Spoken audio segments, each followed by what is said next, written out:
Yo, yo, yo, what the fuck is up? Once again, thank you for helping me get to 200 subscribers in this bitch.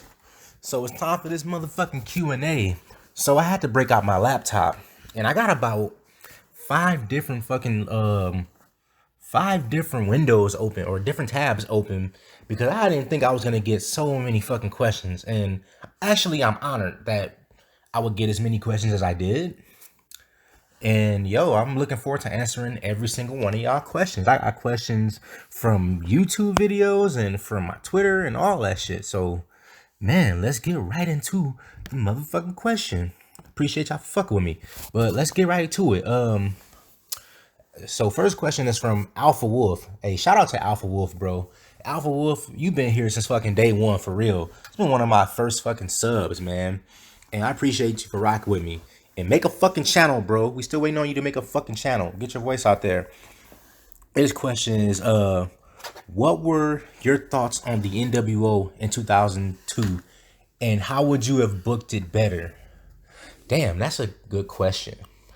To be honest with you, damn, that's kind of a hard one. I think, to be honest, if you want to keep the NWO around, number one, we gotta try to protect Kevin Nash because them putting him in all those matches is what fucked his knees up. So we're gonna try to protect him and not have him in the ring as much, especially with him being injury prone. Number two, I think what I would probably do, I mean, it probably wouldn't be any good or bad or whatever, but since they were turning Hulk Hogan back to a babyface and The Rock was on his way to Hollywood and he got booed at WrestleMania, you go ahead and do a double turn. Let's try that out. Turn The Rock heel and bring Hulkamania back. Because, I mean, The Rock kind of left anyway when he dropped the title to Brock. And then he came back as this Hollywood asshole heel. So you can build him up as Hollywood Rock right there. And then when he leaves and comes back, he's still this Hollywood heel. Now, will it last long with the NWO? Probably wouldn't last as long, but with you having The Rock as the head guy, you wouldn't need to have Shawn Michaels, and you wouldn't need to bring X-Pac and all these other motherfuckers in the fucking group. You can still keep it as The Rock, Nash, Hall, maybe bring in Booker T for a little while, just because he's another charismatic guy. Because that's one thing about the NWO, is that the NWO always had a cool factor. So you're gonna need to have guys that are cool and charismatic. Always. You can't fucking have these other jobbers in the group that have no personality. And that was one of the reasons why the NWO was successful in the first place. They always had charismatic, cool guys in the group. And this other question is, besides JD from New York, what other YouTubers do you not like?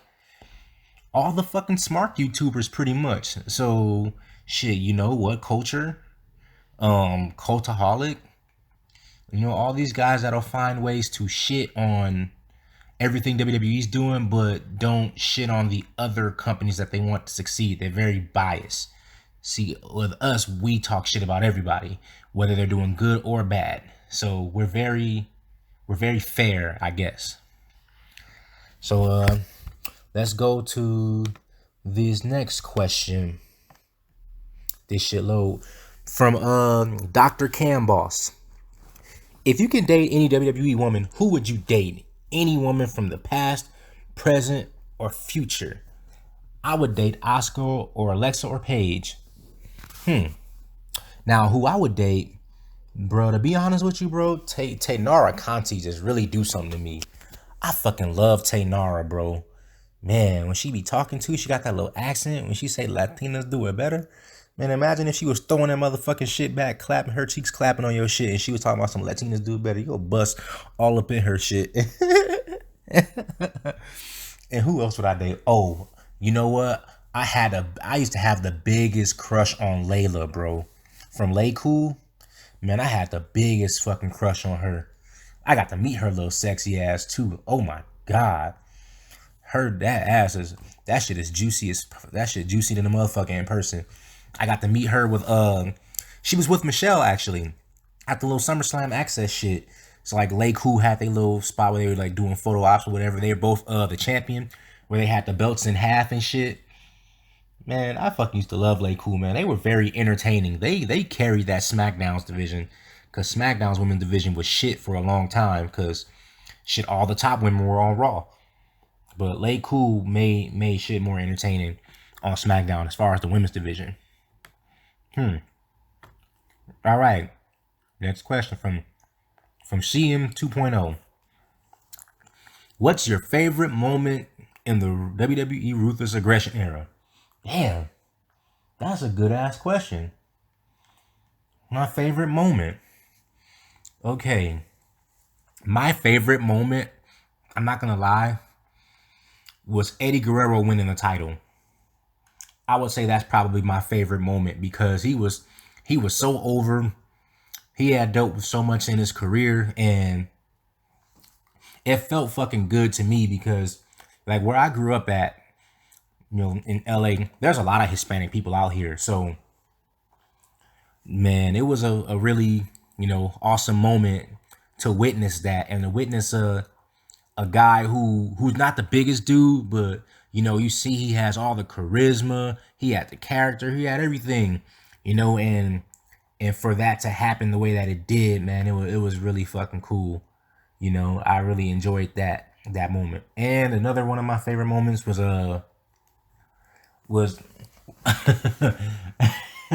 Edge cashing in Money in the Bank on The Undertaker.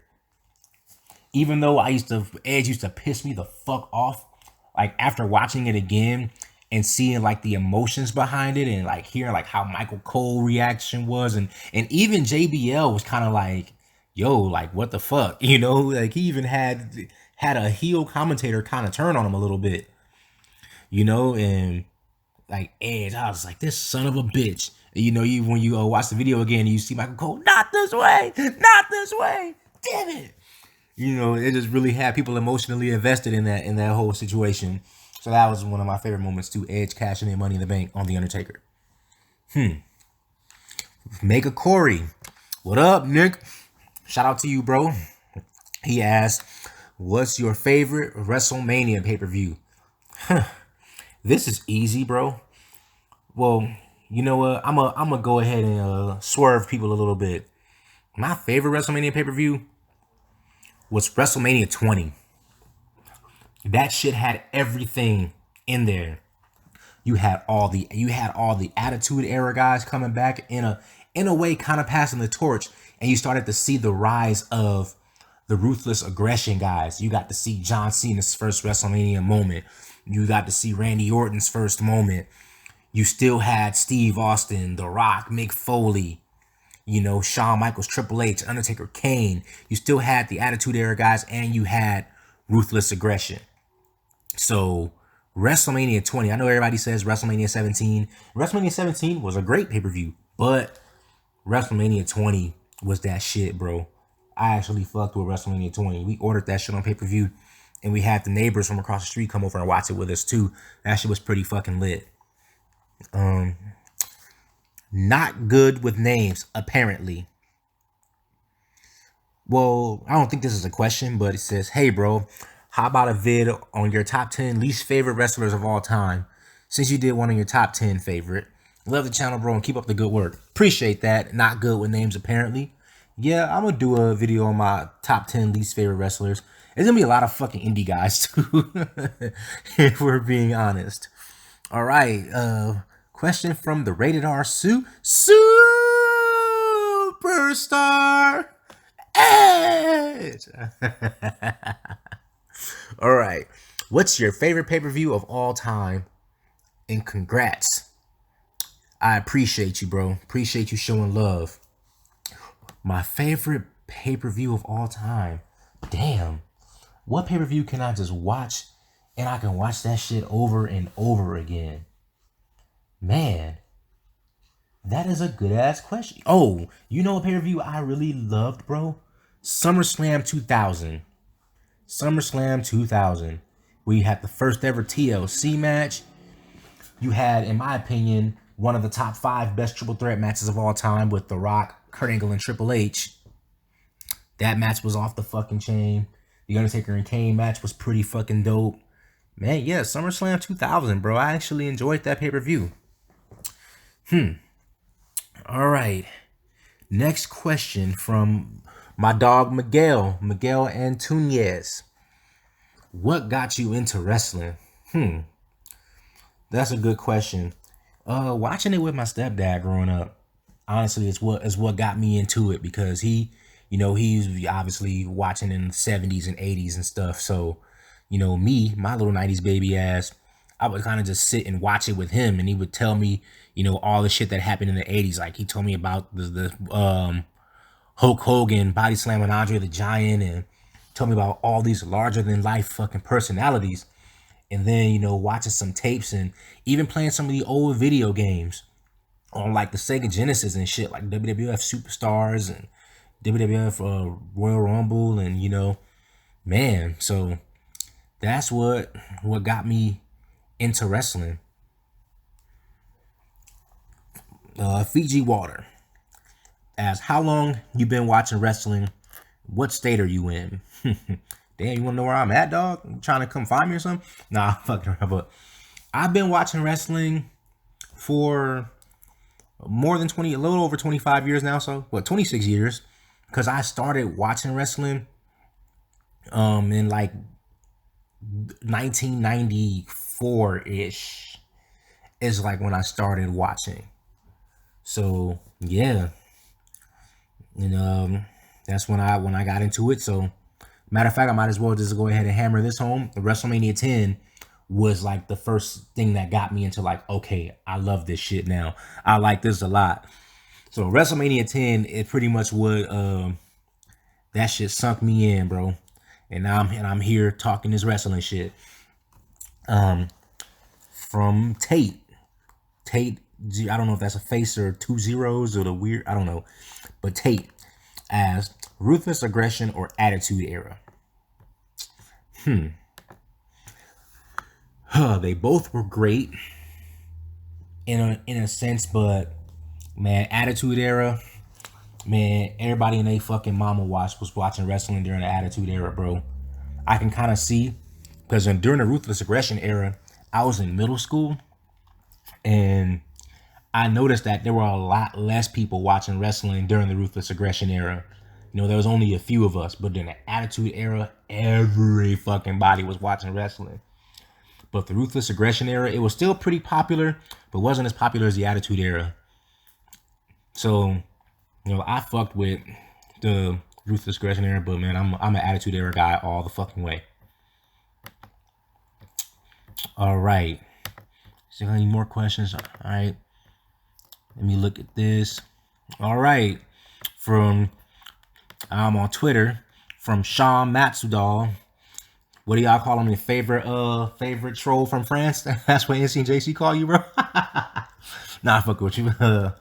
He asked, what do you think about the Shield's feud with the Wyatt family and Evolution in early 2014?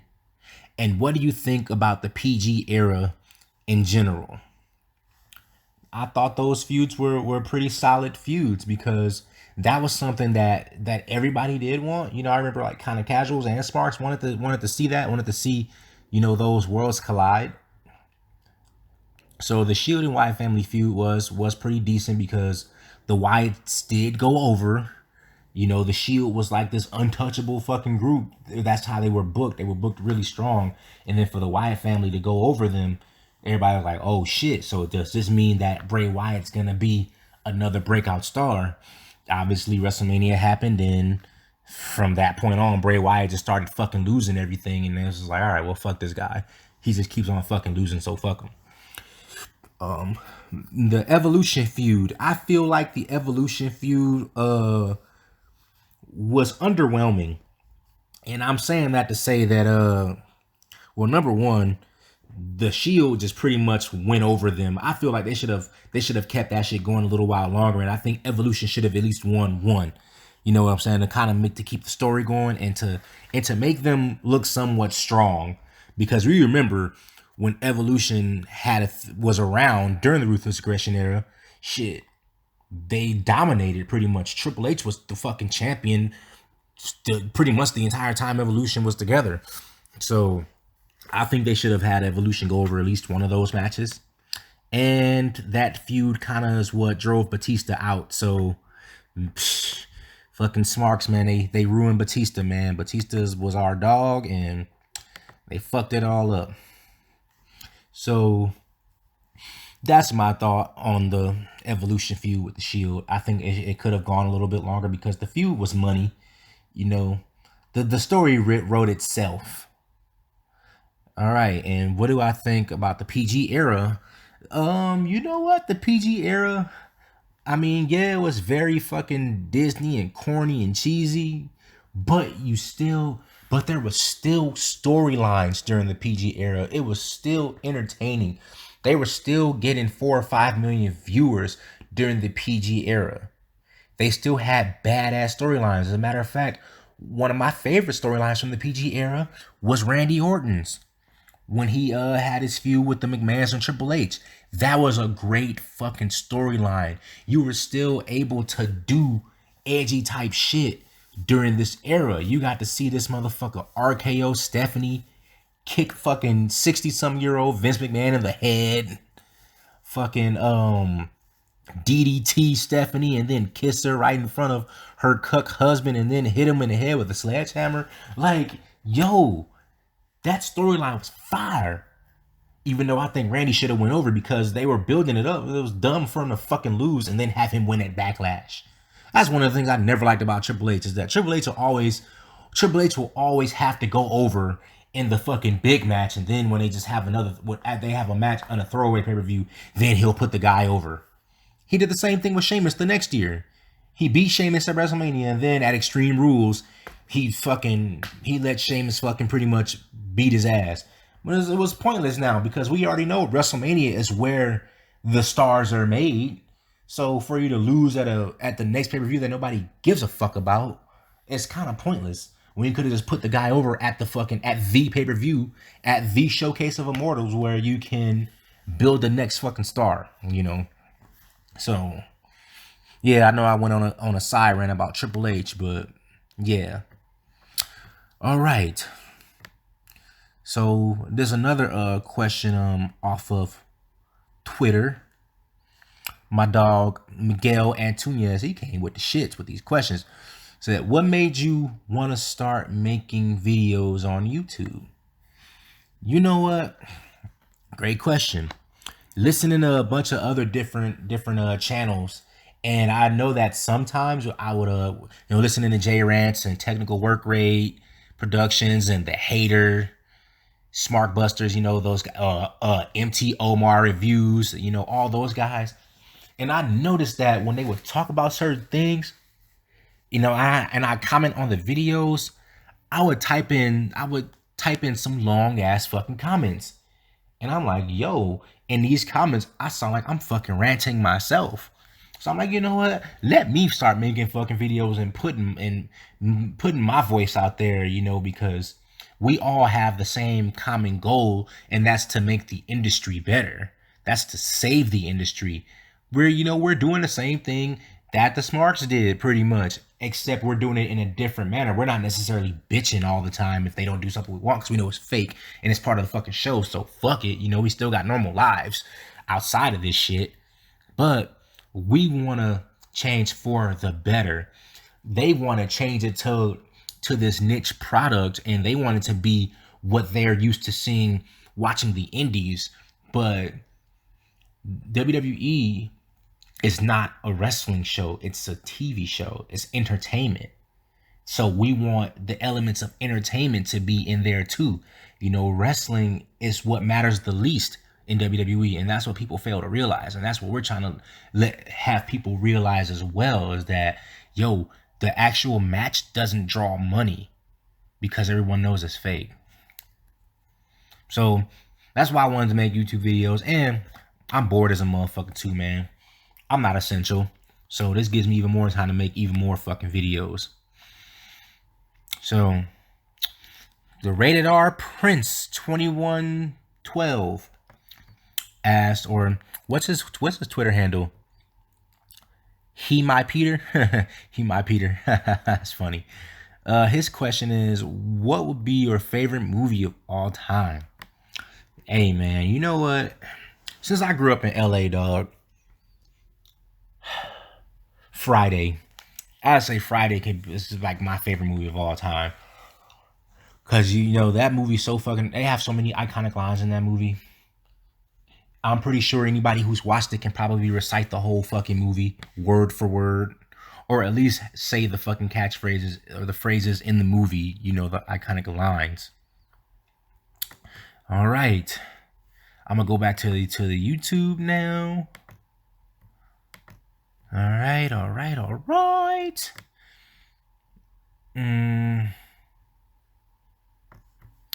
right, from badass professional or badass personified Goldberg, who is a bigger cancer to WWE?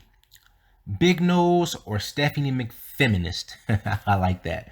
Stephanie McFeminist, that's funny. I think, damn, that's a good question.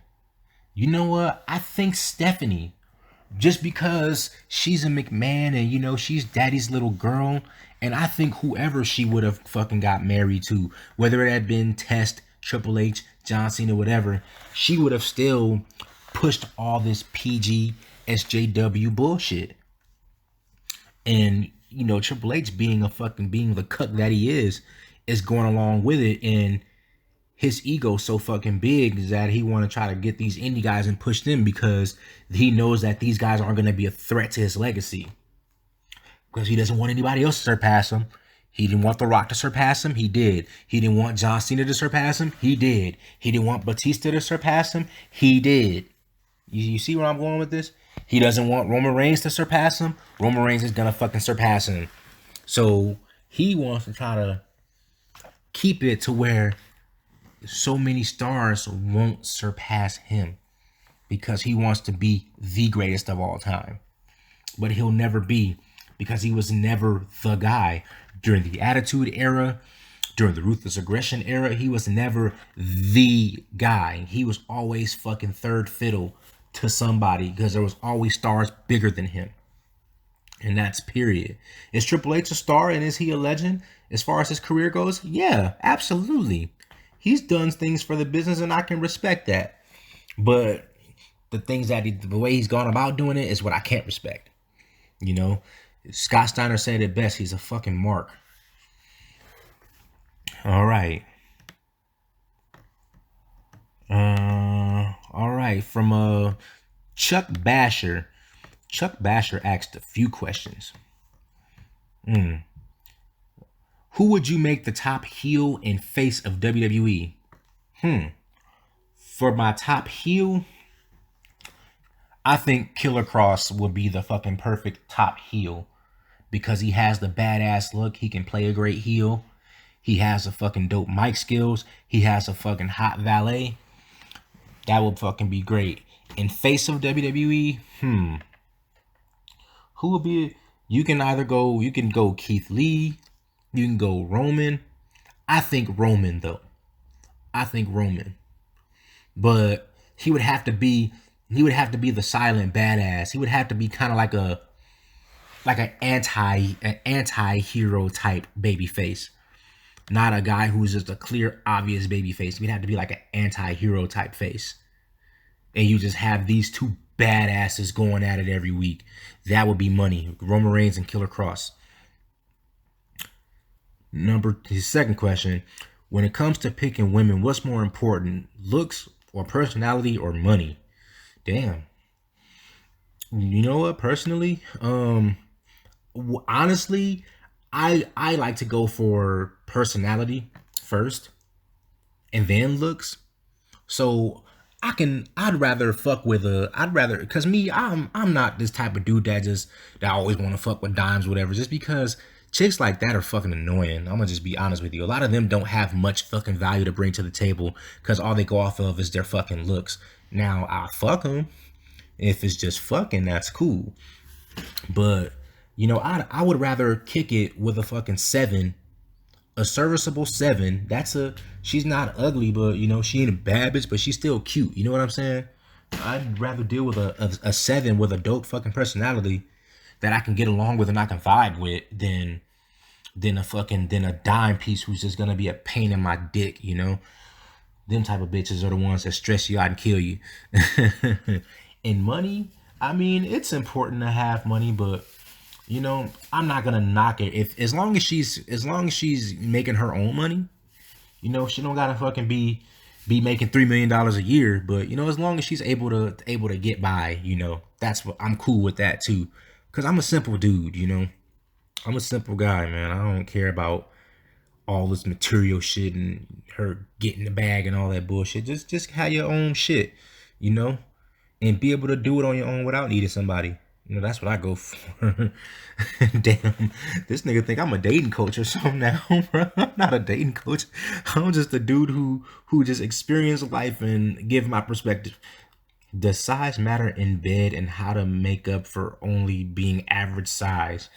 Man, I'm gonna be honest with you, bro. All women are gonna lie to you and say size don't matter, but size do matter. Yes, it does. It does matter. And how to make it up for only being average size. Eat that pussy, dog. You got to eat that motherfucker. Eat it from the back, eat that ass, do all that. So yeah, if you can eat that motherfucking, stick your tongue in that motherfucker, make her bust, shit. She ain't gonna even really be tripping off the dick that much because she gonna be so turned on by you eating that motherfucker. Once she put it in, she gonna really lose her mind. She gonna be like, oh my god, there's dick too? Let's get it. I mean, because the G spot is only 3 inches deep, so you don't really gotta be no fucking no foot long motherfucker to to fuck a bitch right. Shit, if you working with 5 or 6, you can still make her bust because the G spot is only 3 inches deep, bro. So yeah, advice for 20 to 22 year olds when it comes to women, bro. At this time, you're not even in your prime yet, so I would say just, you know, work on yourself and try to be your greatest self, bro, because they ain't going no fucking where. They ain't going nowhere. Now, I'm not saying avoid them at all costs. Now, you can pursue. If you see somebody you're interested in, pursue them, of course. But just don't chase and don't put all your time and energy towards them because that shit is a detriment. I'm letting you know from my experience because I was in a relationship for like 5 years and I put a lot of my dreams and my goals to the side, chasing after her and trying to pedestalize her, and the bitch wound up leaving me any motherfucking way. So if I'd have known what I knew now in my early 20s, shit, I'd be a cold motherfucker now. I think I am a pretty cold motherfucker now, but I would have been cold way younger. I'm 29 now, so I would have been cold as fuck at 23, 24. You know what I'm saying? So I mean, but it's better late than never because as men, we age way slower than women. So we don't even really start entering our prime until like 35, 40. You know what I'm saying? And depending on how you take care of yourself, you probably went into your prime till about 45, 50. You know what I mean? So just, you know, always focus on the things you're passionate about and focus on you. So other question is thoughts on black, blue, red, purple pill. Black pill, those guys are just fucking losers and they don't want to do anything. They just want to cry and complain. Blue pill, I mean, you can't really do nothing about those guys. Those guys are just living in, they're just living blissfully ignorant, and you know, you can't really save them and do anything about that. Red pill, you know, I think red pill is the way to go, you know, because everybody should be aware of what's going on around them and be aware of life, aware of female nature, and just aware, period. And purple pill, I don't know. I don't really have any thoughts on purple pill. I mean, if you find somebody that you fuck with and y'all get along great and things are good and she's feminine and you're not dealing with a lot of bullshit, you're gonna deal with bullshit with women, period. But if it's not as much as most women, then hey, if it works for you, hey, if you like it, I love it. Now his next question is, he asked me a lot of fucking questions, yo. So I'm trying to answer everybody's questions. So goddamn, Chuck Basher. After learning about female nature, I kind of look at them as bad and they will all cheat. So how do you get rid of that slight hatred towards them? You want to know how you can get rid of that hatred, bro? Acceptance. Just accept the things for what they are and just adapt and adjust. You know, that's all you really can do is just And that's one of the things about being red pill is that you just got to accept it for what it is. I mean, you're going to go through red pill rage and you're going to be upset. But don't be upset for too long because that shit just takes years off your life. It makes your immune system weak, being all stressed out over some bitches that don't give a fuck about you. That's pointless, bro. So that's why I say just focus on yourself and keep doing your shit. And you do your shit and you fucking blowing up, you glowing up, man, the bitches is gonna come, bro. They gonna come. The slower you move, the faster they will. That's on period. What's the best way to not let a girl cheat on you, and how do you get rid of that fear? I would say you just would have to don't be a bitch. don't do things that make her lose respect for you. Don't be insecure. Don't be a beta male, basically. That's the best way. Even if you are an alpha, I mean, she's capable of doing whatever the fuck she want to do, but the best way is just don't be a fucking beta male, bro. Don't act like a bitch. You don't act like a bitch, she'll want to be around you a little bit more because she'll be turned on by your masculinity. You know what I'm saying? So, yeah. Goddamn. Chuck Basher, all these goddamn questions. All right. Barack O'Breezy. Barack O'Breezy. Thoughts on marriage and religion. Marriage, don't get married, guys. Don't ever do that shit. Whatever you want to do, you can do all that shit without getting married, without having the state involved in your shit, because if things go south, you lose all your shit. Even if you sign a prenup, the judge can throw that shit out at their discretion, especially if you have a feminist ass judge, they can throw that bullshit out. So don't get married. If you want to have kids and have a family and all that shit, that's fine. But you don't got to marry the bitch to do it at all. Or if you want to fucking have your own little ceremony without having to sign no motherfucking certificate, do that shit. Go to the fucking little quarter machine and get a little ring, get them little toy rings, put a ring on her finger and have a fucking party. Do it on a birthday. So that way, boom, we having a birthday party / marriage, fucking our own little shit. So, yeah, fuck marriage. And religion, religion.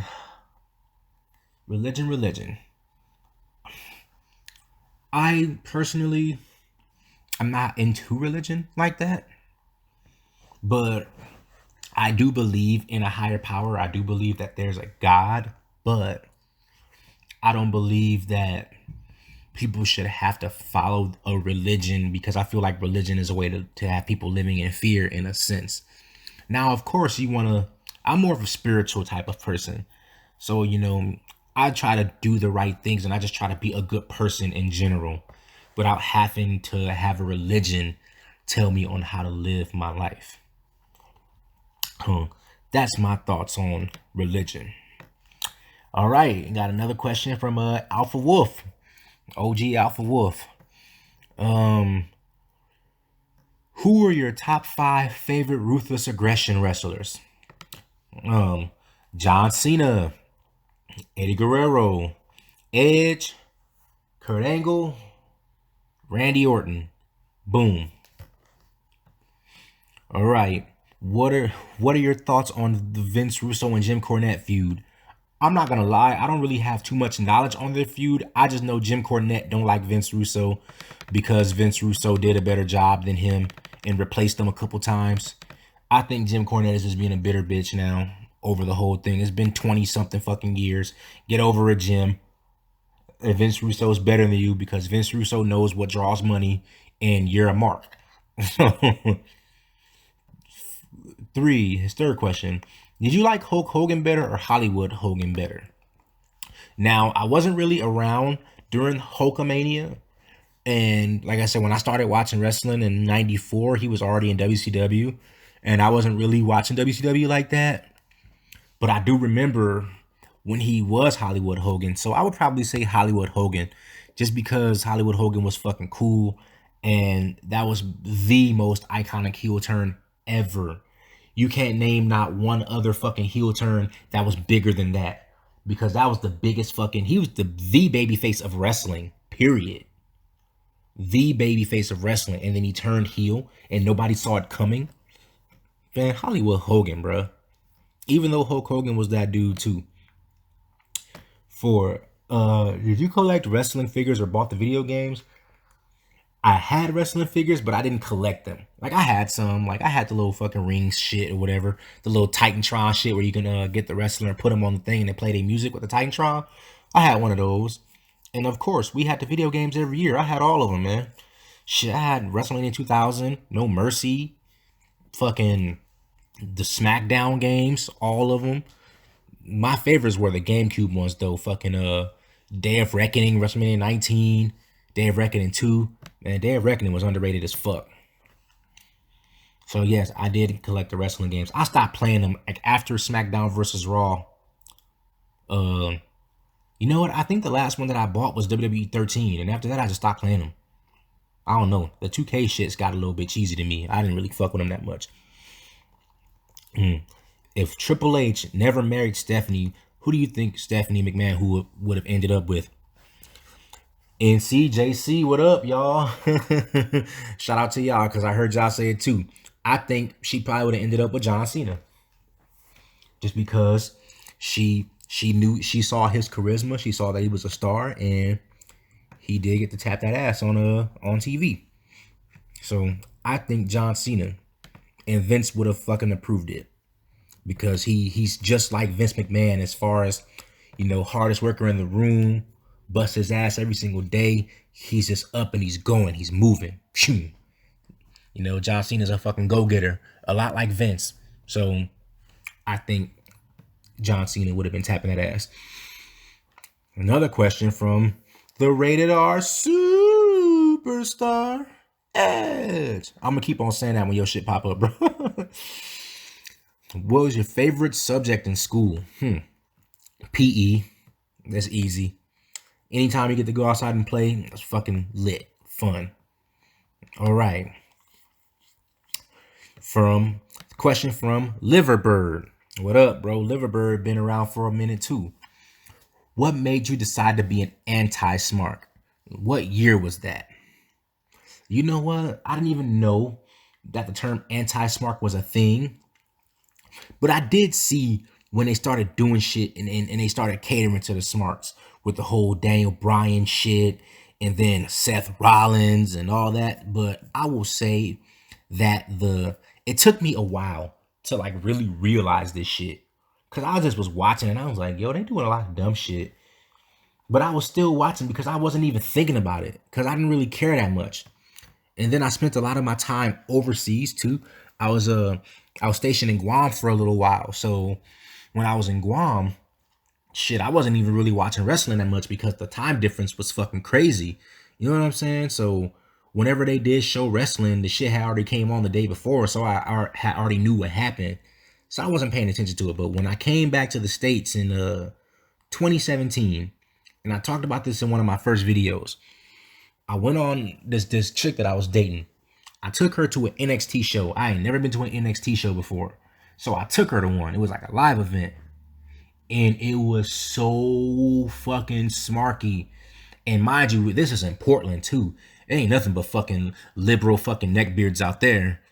But them hoes be jumping in Portland. Anyway, yeah. And I took her there and it was Bullet Club shirts everywhere. And it was just so fucking smarky. And then shit, after that, bro, she kind of fell back from me a little bit. And she's like, this is what you do? You like this nerd shit? That's kind of the vibe that I got from her because she wasn't trying to fuck with me like that no more after. So after that, I was like, oh, okay. And then I got to see this shit for myself. I said, oh, okay. I understand now. Man, them smarks cost me some pussy, dog. Oh, shit. And this guy Jordan Henry asked me, do you think the Attitude Era was overrated? Man, fuck no. The Attitude Era is what saved wrestling. That's whether that's WWE, WCW, ECW, the whole fucking shit was attitude, bruh. The whole goddamn shit was attitude. So nigga, that shit saved wrestling. Because remember, wrestling, the ratings were at an all-time low and Vince was on the fucking verge of going bankrupt. So the Attitude Era saved wrestling. So you can't call something overrated if this is the era that made WWE $1 billion publicly traded company, made Vince McMahon a billionaire, and it's still afloat today. All right, another question from Dr. Cam Boss. What's your favorite wrestling promotion besides WWE? You know what, man? I used to fuck with TNA. I used to love watching TNA. I would fucking sometimes I would get the little pay-per-views on Wednesday when they did the Wednesday Asylum, and then when they first started showing Impact on Fox Sports West. I want to say they would show that shit every Fridays around like 4 or something like that. So yeah, I used to fuck with TNA, man, before they decided to go this fucking AntiSpark route. So, and it was this other fucking show they used to come on MTV called Wrestling Society X. I used to fuck with that shit a little bit too. That show was low key live. That's the first time I seen Seth Rollins too, as a matter of fact. First time I seen motherfucking Seth little ugly ass when he was Tyler Black, when he was teaming with Jimmy Jacobs, and they were like this fucking emo group. But yeah, so that's what got me in. So those were the other promotions that I watched as well. All right, got another question from Barack O'Breezy. Said best way to feed her scraps and to validate without giving too much or too little, and thoughts on weed. I mean, the best way to feed her scraps is, I guess, shit. I don't even know, because sometimes if I'm dealing with a chick, like, especially if I did my little work or whatever, after I do my shit, I let them pursue me. So shit, if she don't pursue me, well, fuck her then. You know what I'm saying? Because we gotta learn how to fucking really put this equality shit into fucking play. You know, you got these entitled ass fucking chicks that think that, oh, if you don't talk to me, then he's never gonna hear from me. All right, bitch, we can keep that same energy. You know what I'm saying? And validate her without giving too much or too little. There's ways you can do that, but I mean, you can give her little compliments here and there, whatever. Just small compliments. Don't overdo it though. You know, there's nothing wrong with giving a compliment, because you want her to fucking feel good. You know what I'm saying? You want her to feel good. Okay, here's a way. You don't have to fucking necessarily give her a compliment physically. Here's one way I think about going about it. You could just say something like, hey, I think you have a really cool personality, or, you know, I like when we have conversations, we have a good vibe. That's a way to kind of give her a compliment without giving her a compliment, because you can say that about anybody instead of saying like, damn, you bad as fuck. Damn, you're so beautiful and your eyes are just, you know what I'm saying? There's ways you can get compliments without sounding like a bitch, without sounding like a fucking cuck. And you know, you can feed her scraps by, you know, if you ain't talked to her for a little bit, just by saying, hey, what's up? Want to check on you? How's everything going? I'm good. Oh, okay, cool. You know, I just wanted to check on you. Just thought I'd say hi.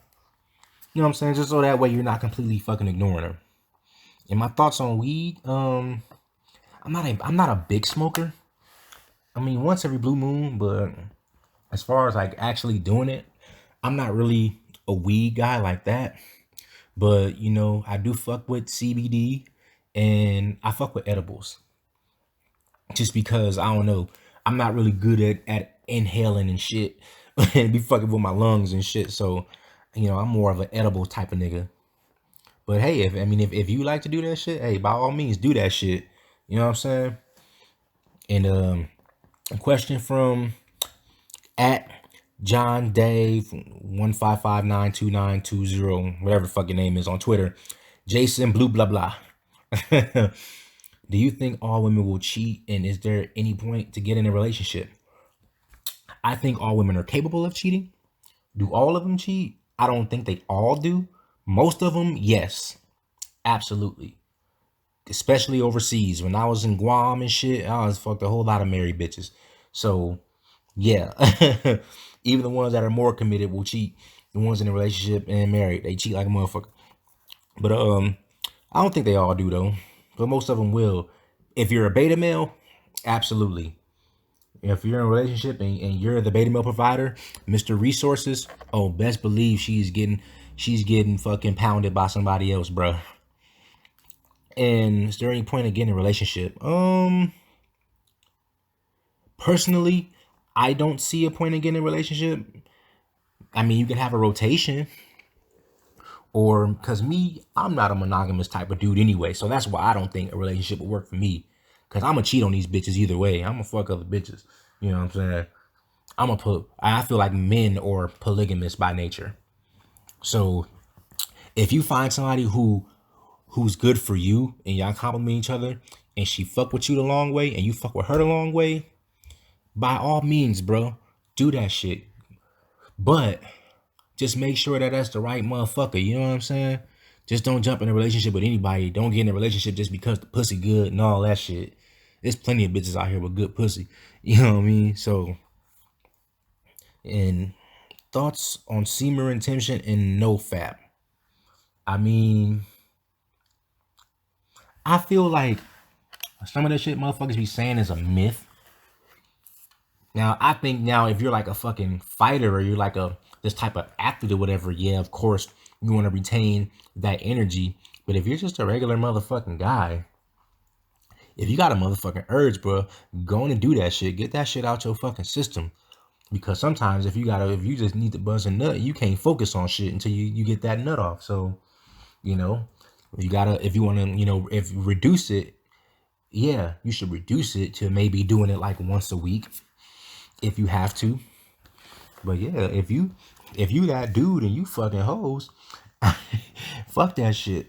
Bust all up in them bitches. Hey. Or here's one way you can do. You can retain your motherfucking semen if you are fucking bitches. And here's how you can fuck with their ego a little bit. Fuck them and don't nut. Or let them suck you for like 20 minutes and just don't nut. And she'll be chasing you even more. It'll fuck her ego up. I did this shit before. I did this shit to a little white girl in Portland. She was sucking my shit for damn near an hour and she could not get me to bust. I don't know how I was able to last that long, but yeah. And she just kept trying and it fucked her head up a little bit. And I'm like, yeah, gotcha, bitch. So yeah, I mean, it's good for you if you do it right. And if you can focus on doing your shit, then absolutely go for it. And all right, the last question from Wrestle Rants at Rants Wrestle. I see this Ireland flag here. What up, fella? Do you just riff when you are making YouTube videos or do you write out notes first? So whenever I do like my top 10s and all that kind of shit, or I need to put respect on certain wrestlers or whatever, now I'll write down the bullet points. And then when I write down the bullet points, I just go off that and I rant. So let's say, the bullet point is, they cut a bad promo. And then I'll just start talking. I'll just kind of freestyle off of the bullet point. And my rant videos, I'm just off the top. I just kind of speak my mind and I just go off of how I feel. The thoughts are in my head of what I want to say. And then I just say that shit. So yeah, man, for the most part, man, I'm just going off the top. Unless I'm doing like a specific list, then I'll just write down the bullet points and I just talk that shit. Hey, so this has been my fucking Q&A. God damn, it's damn near an hour. But hey, I want to fucking thank y'all, man. Appreciate y'all for getting me to 200 subscribers. I'm going to keep on putting out this motherfucking content. We're going to get to motherfucking 300 subscribers. Excuse me. Try to get 300 subscribers and I'm going to try to grow, and try to, help this community grow. If you don't got a channel yet, you listen to my shit, get a fucking channel and let me know when you get a fucking channel so I can subscribe to your fucking channel and share your shit on Twitter because we need everybody out here. We need to save this fucking industry that we all love. All right. So y'all enjoy the rest of y'all weekend. Happy Easter and all that other goofy shit. Y'all be good. Have fun. Love life. Love yourselves. I'm out this bitch. Peace.